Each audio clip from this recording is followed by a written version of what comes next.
എന്തോരം കഷ്ടപ്പെട്ടിട്ടാണ് ഉറുമ്പോൾ ഒരു വീട് വെക്കണേ നോക്കിയേ.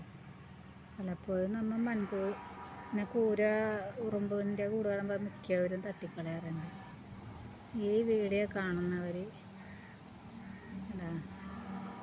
മനസ്സിലാക്കണമെങ്കിൽ ഇങ്ങനെ മണ്ണൊക്കെ കണ്ടാരും തട്ടിക്കളയരുത്. അവരെ കഷ്ടപ്പാട് നോക്കിയേ. എന്തോരം കഷ്ടപ്പെട്ടിട്ടാണ് അവരാ വീടുണ്ടാക്കണത്.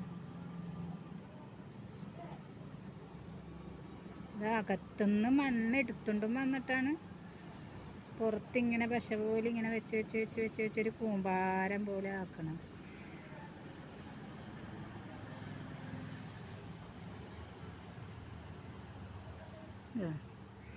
എന്തോരം കഷ്ടപ്പാടാണ്.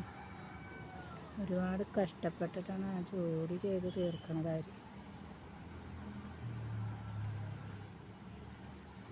മഴക്കാലത്തെ കഷ്ടപ്പാടാണ് ഈ കാണുന്നത്.